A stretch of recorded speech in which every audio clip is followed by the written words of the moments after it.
Buongiorno, io sono Giada Tasinato e questo è il nuovo numero della serie di articoli appassionanti firmati Passione Antiqua, il negozio di antiquariato della mia famiglia situato ad Abano Terme. Per questo ultimo approfondimento del 2025 abbiamo deciso di parlarvi di questa suggestiva icona russa del XIX secolo che raffigura l'Annunciazione dell'Arcangelo Gabriele. Ovviamente la trovate qui nel nostro negozio, ma anche nel sito passioneantiqua.com.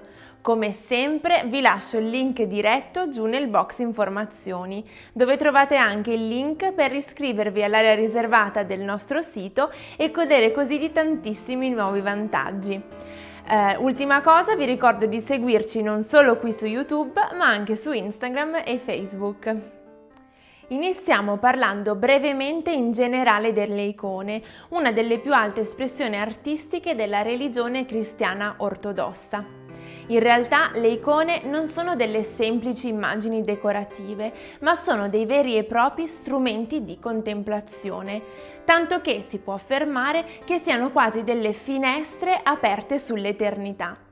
La funzione delle icone è soprattutto liturgica e teologica, infatti ogni gesto, ogni tratto e ogni colore è carico di significato simbolico e obbedisce a delle regole precise tramandate nel tempo. L'origine di questa tradizione si è formata nei primi secoli del cristianesimo, con una fioritura straordinaria nel periodo bizantino e una diffusione soprattutto nelle terre russe, ma in generale in tutta l'Europa dell'Est. Come dicevamo, la realizzazione di un'icona segue un processo rigoroso che unisce tecnica e spiritualità. La tavola di legno viene preparata con più strati di gesso mischiato a colla, così da creare la superficie perfetta per accogliere i pigmenti naturali di tempera. Ogni fase, dalla progettazione del disegno alla doratura, dalle velature finali alle rifiniture dei dettagli, è accompagnata da preghiera, in quanto il processo creativo è considerato un vero e proprio servizio sacro. Non solo il processo di realizzazione, ma anche il linguaggio iconografico è estremamente rigoroso. Come si vede bene dalla nostra icona, le proporzioni non seguono le regole della prospettiva naturale, ma quella inversa, così che lo sguardo sia guidato verso l'infinito. Inoltre, come vedete, i volti e le mani sono stilizzati per esprimere spiritualità e non individualità. Anche i colori, come vedremo, hanno un preciso significato simbolico. L'oro, per esempio, simboleggia la luce increata di Dio, il rosso la vita divina, il blu la trascendenza e il verde la speranza. Nulla quindi è casuale, tutto è pensato per trasmettere un messaggio che va al di là della dimensione materiale. Tra i soggetti più venerati, l'Annunciazione occupa sicuramente un posto centrale. Con queste icone si celebra il momento in cui l'Arcangelo Gabriele porta a Maria il messaggio che cambia la storia dell'umanità. Il Figlio di Dio nascerà da lei per opera dello Spirito Santo.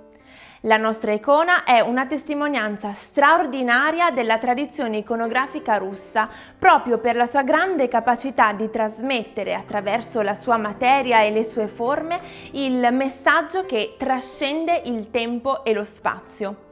Si tratta proprio di un'icona realizzata secondo i canoni più rigorosi e raffinati della pittura sacra e il messaggio scelto, l'Annunciazione appunto, è interpretato con grande complessità. Questo denota sicuramente che quest'opera è stata realizzata da un maestro della prestigiosa scuola di Viedka, attiva nella Russia imperiale tra il XVIII e il XIX secolo. La struttura compositiva è di una ricchezza straordinaria e merita di essere contemplata con attenzione, poiché l'artista ha scelto di rappresentare l'Arcangelo Gabriele in 3 momenti distinti, creando una sequenza che guida lo sguardo del devoto in un autentico percorso spirituale. Sullo sfondo vedete che Gabriele osserva Maria presso il pozzo, simbolo di purezza e di vita e luogo che richiama alla sorgente inesauribile della grazia. Poi, più vicino, in posizione intermedia, l'arcangelo si sta avvicinando alla casa di Maria, portando con sé il solenne messaggio divino.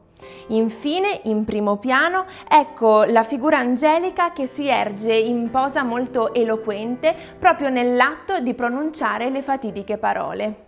Maria, al centro della scena, è raffigurata in piedi con un atteggiamento che unisce stupore ad accoglienza ed è circondata da elementi architettonici che non sono meri dettagli ornamentali, ma segni di intimità e raccoglimento. Con questa scelta si è voluto sottolineare che il mistero dell'incarnazione si è compiuto nel silenzio di una casa, lontano dal clamore del mondo esterno. Ultimo particolare da notare, anche se proprio particolare non è, vediamo che nella fascia superiore si apre anche la sfera celeste. Ecco infatti il Padre Eterno e da lui parte anche il raggio che simboleggia la discesa dello Spirito Santo. Questi due elementi completano la raffigurazione trinitaria dell'evento e conferiscono alla scena una complessità teologica che lo spettatore percepisce anche senza parole. L'oro che avvolge tutta la composizione non è semplice ornamento, ma luce divina, riflesso proprio della gloria di Dio che permea ogni cosa. I colori intensi e armoniosamente distribuiti giocano con i contrasti per esaltare la sacralità della scena.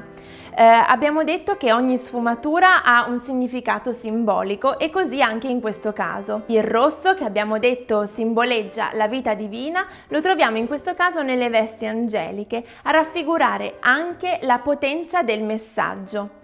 Il verde, come abbiamo detto, raffigura la speranza, ma in questo caso anche la rigenerazione.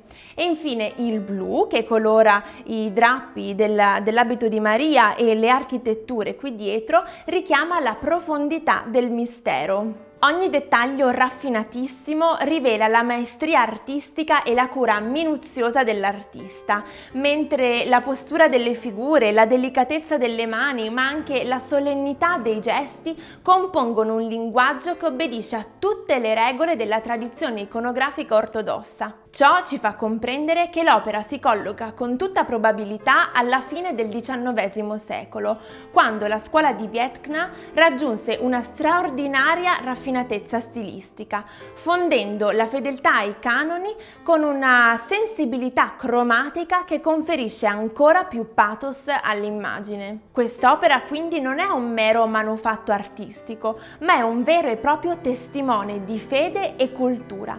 È un ponte che collega il mondo terreno alla dimensione divina. Contemplare quest'icona significa lasciarsi avvolgere da una bellezza che non è solo fine a se stessa, ma è rivelazione, epifania, è proprio un invito alla meditazione sul mistero dell'incarnazione.